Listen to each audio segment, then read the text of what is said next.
Hey everybody, it's Mama M and this is week number 8. I started out making this video about the concept that your entire life is predetermined before you are born, but I've done about 50 takes of that video and I still can't get right what I want to say, so I'm going to have to plan that one better for another day. So I apologize to those of you who are waiting for my response to that. But instead what I'm going to do is talk about some popular misconceptions and myths about paganism and how they are portrayed as far as my own beliefs. Hopefully spread some knowledge and give you a deeper insight into me as a person and the way I believe and practice. So let's get started. One of the most widespread myths about paganism and Wicca is that witches or pagans or Wiccans worship the devil. The devil is actually a Christian-made deity or anti-deity, demon, so to speak. Pagans don't believe in the devil. We don't worship the devil. The only thing that has ever been attributed to the misconception of any kind of devil worshipping is that the Christian devil looks somewhat similar to the god Pan, which is a horned being who's like half man and half beast.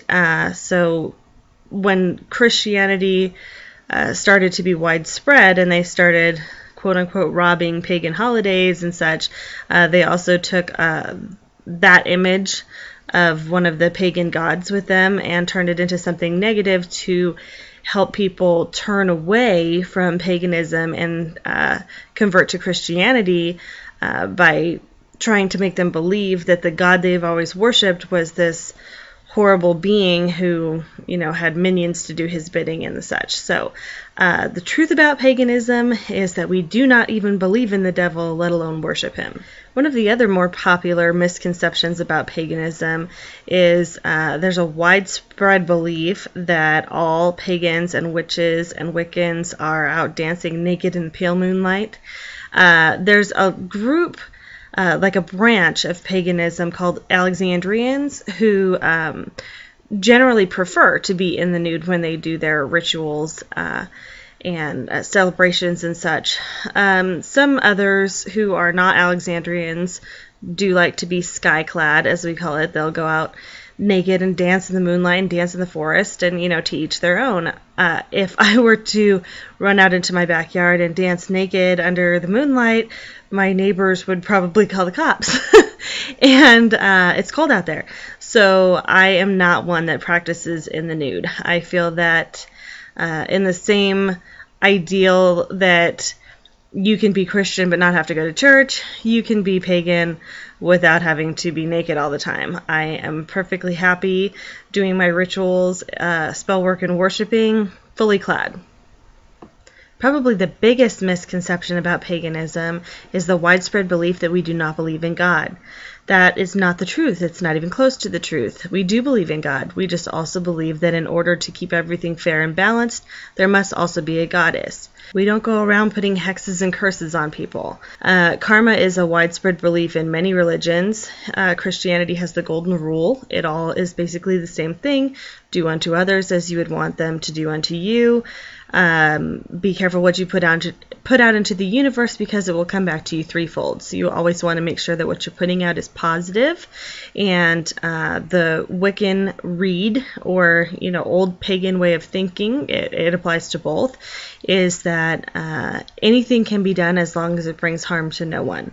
So as long as we are doing spellcraft and worshiping and helping others with spell work in the belief that everything will only occur as long as it will bring harm to no one, then we're good to go. If you are out running around and putting hexes and curses on people and trying to make karma work for you, then you're going to get that back threefold. So any real practicing pagan or Wiccan or witch will know better than to do that. If you have a friend or an ex-girlfriend who's doing bad negative things like that, then they really don't know what they're doing. They have no business calling themselves a real pagan or Wiccan or witch. and karma will come back to get them for that. So the majority of us who are actual practitioners would never do such a thing as to bring any form of black magic down on anyone else.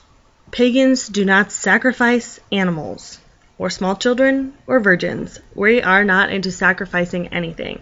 Pagans are a nature-based form of believers, and we treat everything with respect. People and animals are on the same level of respect deserving creatures. Never would a pagan slaughter a defenseless animal to give gifts to the god or goddess. It would be completely the wrong thing to do, and you would be punished for that with karma because you slayed a creature that didn't need slaying. Apparently there's still people out there who think that pagans participate in these crazy sex orgies. I know that is shown in the movies a lot, but you can't believe everything you see in the movies. Paganism is widely miscommunicated through films and any form of media. For one, because people don't understand it. For two, because people don't do their research on it. And for three, because we're not taken seriously a lot of the time because of all the myths that people tend to believe, because they hear them so often that they feel that they must be true. So the kind of things that you see on TV with the crazy sex parties are just not happening. In reality, many of us are married with kids, just doing our own thing, just like every other normal person. You could be living next door to a pagan or a Wiccan right now and have no idea, because we really are normal people. Something I heard the other day was that paganism is not a real religion, and that they base all of their holidays on Christian holidays. It's amazing to me the amount of people who do absolutely no research before they say things. First of all, paganism was around long before Christ was ever born. So it's not a new religion, it was here before Christianity. While each person has their own set of values and beliefs and things that they want to fix about our country, I personally am not out on any kind of a mission to take the word God off of our money or take the word God out of the flag salute or anything to that effect. While paganism was here first, this country was built by Christians and Freemasons and, tons of different Christian-based religions. We are given the freedom to practice whatever we want because of the way this country was founded. So to me, having the word God, as in the Christian God, running throughout government documents and our currency and the flag salute is perfectly fine to me, because it represents that history and the underlying reason that we are allowed to be public with being pagans, because these Christian folk made sure that we had a place to have religious freedom. So when my kids start school, I definitely will encourage them to say the flag salute the way that it was meant to be said. One nation under God. I'm okay with that. Our God is different. That's all there is to it. We don't disbelieve that there is a God, so there's no reason to put up this big fight trying to take that out of everything. Everything that's linked to any form of Christianity as far as government rule needs to be changed, because in order to have religious freedom, we need to respect all religions, which means no more poking fun at anybody for what they believe, and everyone needs to have their equal rights. That's what this country was all about when it was founded, and we need to respect that now. Yes, the country was founded by Christians, but it was meant for all of these pilgrims and immigrants to come into the country and, be able to believe whatever they wanted to believe. So in order to keep true to that, we need to expand our horizons. Times have changed. It's 2013. If gay people want to get married, let them get married. The problem that Christians seem to have with that, other than the whole, it's Adam and Eve, not Adam and Steve, issue, is that marriage is a Christian concept, and they don't want gay people to be allowed to participate in that. Here's the problem. The way our legal system works, gay people can be together for 30 or 40 or 50 years, and nobody is entitled to anything if one of them passes or one of them has an emergency situation.